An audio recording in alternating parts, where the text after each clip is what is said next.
सावन शिवरात्रि आज पूजा करने के बाद क्या रात को विसर्जन करना ठीक रहेगा, ये प्रश्न आता है। और अब अगर आपने व्रत किया है तो व्रत को कब खोलना है, क्या खाकर व्रत खोले, एक बार पूरा वीडियो सुने और अंत तक बने रहें। जैसा कि शिवरात्रि पूजा में आप जानते होंगे संपूर्ण सामग्री विसर्जन नहीं की जाती है। आप सभी को शिवलिंग पर चढ़ाई गई एक बेलपत्र अपने पास रखनी होती है, इस बात को नोट करिएगा। पिछले साल की आप बेलपत्र को अब विसर्जित कर सकते हैं, परंतु इस साल की जो बेलपत्र है जो आपने पार्थिव शिवलिंग पर चढ़ाई है उसे अपने घर, अपनी पुस्तक में, अपने घर के मंदिर में या अपनी तिजोरी में जरूर रखें, तभी आपकी शिव पूजा सफल मानी जाएगी, आप जानते होंगे। और साथ के साथ जब भी आप शिवलिंग विसर्जन करते हैं तो शिवलिंग पर जो जलाधारी होती है, अर्थात जहां से जल बहता है ना अंतिम छोर पर से, तो उसका मुख जो शिवलिंग है आप उसे पानी में डुबोएंगे ना, जो विसर्जित करेंगे कहने का अर्थ है, तो उसका मुख जो है जलाधारी का वह आपके घर की ओर होना चाहिए, तभी शिव कृपा आपके घर की तरफ रहेंगी। देखिए पता तो सबको होती है ये बातें, परंतु कई बार ध्यान से उतर जाती हैं, गलती कर बैठते हैं। हालांकि जिन्होंने शिव महापुराण पढ़ी है, जो बहुत शास्त्र जो है चीज़ों का ज्ञान रखते हैं, गहरा नॉलेज रखते हैं, उन्हें यह बात जरूर पता होगी। आप में से किस किस को ये बात है पता, कमेंट्स में जरूर बताइए। आजकल के नए बच्चे हैं, उन्हें यह बात पता होनी चाहिए। ऐसे में आप सभी को कुछ चीज़ें बिल्कुल विसर्जित नहीं करनी है, नोट करते हुए चलिएगा।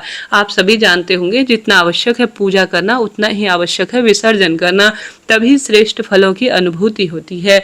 अब अगर आपने आज व्रत किया है तो बहुत ही बढ़िया है जी, 3 फलों का व्रत आपको मिल जाएगा, एक तो सावन मंगलवार, एक मंगला गौरी, एक शिवरात्रि।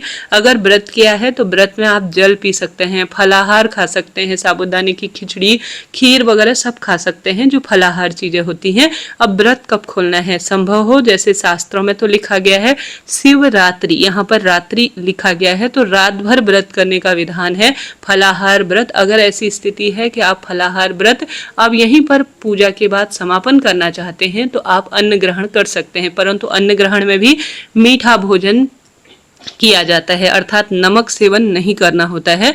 ठीक है, यह बात हो गई। अब क्या खाकर व्रत खोलें, शिवलिंग पर चढ़ाई गई थोड़ा बेलपत्र को फल के रूप में, या कोई भी फल चढ़ा है तो पहले शिवलिंग पर चढ़ा हुआ जल और फल खाकर थोड़ा अपने व्रत को खोल लीजिएगा। ठीक है जी, यह बात हो गई। अभी भी कोई प्रश्न अटक रहे हो ना तो आप पूछ सकते हैं, अब अपना चैनल है। अब कैसे आपको विसर्जन करना है, सबसे पहले जब आज 7, साढ़े 7, 8 बजे, ज्यादा से ज्यादा घबराए नहीं, कई बार 9 भी बज जाते हैं, तो बैठे तसल्ली से भजन ध्यान करें। अगर थोड़ा लेट भी हो जाते हैं तो फिर चिंता टेंशन की बात नहीं है, तो आप बिल्कुल ऐसा मत सोचिए कि मैं कैसे करूं, थोड़ा समय लग सकता है, परंतु आपने इतना रुके हैं, इतनी तैयारी की है तो थोड़ा रुक जाइए। और आप जब कंटिन्यू पूजा कर लेंगे, समाप्ति हो जाएगी, उसके आधे घंटे बाद जैसे दीपक थोड़ा ठंडा सा हो जाए, फिर उसके बाद आप विसर्जन कर सकते हैं। प्रश्न आता है दीदी रात में विसर्जन करें या नहीं।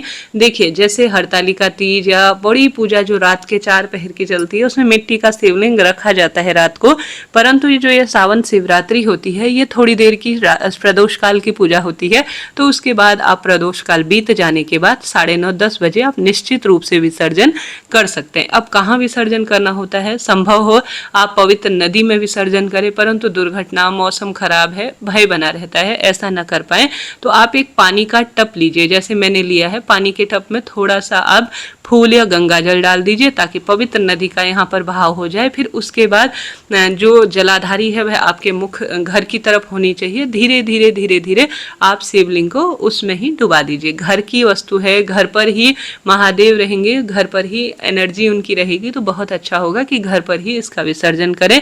अब आप सभी सामग्री का क्या करें, देखिए सरल प्रक्रिया है। सबसे पहले प्रार्थना करें, हे भोले बाबा आप हमारे घर आए, आपने हमारी पूजा को पूर्ण किया, आपका हमें आशीर्वाद मिला, आपका धन्यवाद और आभार। हम इसी तरह से सुख समृद्धि के साथ अपने घर में यह पूजन करते रहें। ऐसी आप प्रार्थना करें, धन्यवाद करें, अपनी मनोकामना बोले, उसके बाद आप विसर्जन करना ठीक समझे तो फिर आप कर सकते हैं, कोई दिक्कत नहीं।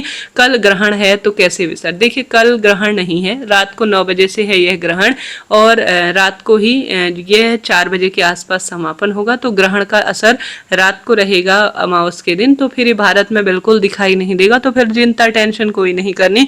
ग्रहण किसी भी रूप में लागू नहीं है। आप चाहें तो रात को आज जरूर विसर्जन कर लीजिए मेरे कहे अनुसार। रात्रि विसर्जन नहीं कर सकते तो फिर सुबह भी विसर्जन आप कर सकते हैं, इच्छा आपकी है। परंतु ये जो शिवलिंग है खंडित होने का भय लगा रहता है, ऐसे में विसर्जन कर देने में ही भलाई है जी। ठीक है, ये बात हो गई। अब चढ़ाई गई सामग्री क्या करें? देखिए, जैसे लौंग इलायची आपने चढ़ाई है तो उसे आप अपने भोजन में प्रयोग ले सकते हैं प्रसाद रूप से, कोई दिक्कत नहीं। कमलगट्टा है, एक बेलपत्र है, एक चावल का दाना अपने घर की तिजोरी में रख दीजिए सावन शिवरात्रि पूजा का, और साथ के साथ बाकी की चीजें आप विसर्जित कर सकते हैं। अगर आपने सुहाग सामग्री समर्पित की है तो आप सभी विशेष तौर पर सुहाग सामग्री को किसी को दान दे सकते हैं, स्वयं भी प्रयोग में ले सकते हैं।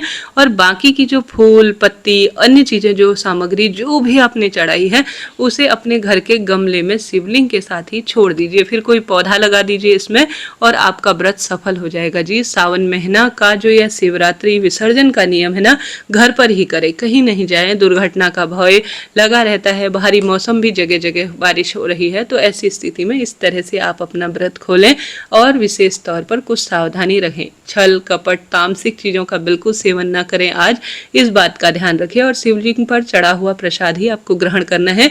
प्रसाद तो पूजा के 5-10 मिनट भीतर ही हटा लेना चाहिए। दीपक ठंडा होने के बाद विसर्जन करना ठीक रहेगा। अब आपकी इच्छा है, आप स्वतंत्र है, आप चाहे रात को करें चाहे तो दूसरे दिन भी कर सकते हैं। मेरी माने तो रात को ही करने का प्रयत्न करें। बहुत सरलता से भगवान का नाम जाप करते हुए, हर हर महादेव कहते हुए। चैनल पर वीडियो है कि आप सावन शिवरात्रि पूजा ऑनलाइन कैसे कर सकते हैं, गुरुजी की आवाज में गुरुजी को करते हुए ही मैंने आपके लिए बनाया हुआ है वो वीडियो, आप जरूर देखें। कम्युनिटी में है, 2-3 वीडियो छोड़कर है, इस वीडियो के नीचे भी आपको मिल जाएगा। आशा है सभी प्रश्नों का उत्तर आपको मिल गया होगा। सावन शिवरात्रि की बहुत बड़ी पूजा है, कोई सामग्री नहीं मिल पाती है कोई दिक्कत नहीं, आपके पास जो है जैसा है प्रभु जी को भाव के साथ समर्पित करें। टीवी में आस्था टीवी पर आएगा लाइव, ये दिखाया जाता है 7 बजे से 7:30 भी हो जाता है कभी कभी। तो इस तरह से आप अपनी पूजा को परिपूर्ण करने का प्रयत्न करें और साथ के साथ नाम जाप करें। आज तामसिक चीज है, देखिए कई बार होता क्या है कि कई लोग अनभिज्ञ होते हैं, पूजा पाठ अभी कर लेंगे और तामसिक चीजों का फिर जैसे प्याज लहसुन खाने में प्रयोग करते हैं, तो ऐसा ना करें। थक जाते हैं तो बाहर खाना खाने भी चले जाते हैं। देखिए 10 लोगों के हाथ लगे रहते हैं। सुरक्षा सावधानी हमारी व्रत पूजा को परिपूर्ण करती हैं, तो चीजों को नोट करते हुए चलिएगा। और साथ के साथ कोई भी चीज रह जाए ना तो आप प्रश्न पूछें, आपके सब प्रश्नों का उत्तर मिलेगा। सावन शिवरात्रि कोई साधारण शिवरात्रि नहीं है, साल की सबसे बड़ी शिवरात्रि इसे कहते हैं। तो परिवार सहित अपने पति बच्चों के सहित पूजन करें। पूजा किसी कारण से नहीं कर पाए हैं तो शिव दर्शन करें। आस्था टीवी लाइव पर यह गुरुजी करते हुए आपको दिखाई देंगे, तो आप अपने घर पर बैठकर मनोकामना कहें और प्रार्थना करें। निश्चित रूप से जो मांगेंगे ना वह आपको प्राप्त हो जाएगा। तो इस तरह से आपको यह कार्य करने हैं, भूल चूक ना करें। जो चीज दान देने योग्य है वह दान दे दीजिए। फल प्रसाद आप स्वयं ग्रहण करें, पंडित जी को दान दे सकते हैं, गौ माता को खिला सकते हैं, इसमें कोई भी दिक्कत और दोष की बात नहीं है। चैनल को सब्सक्राइब करें जी।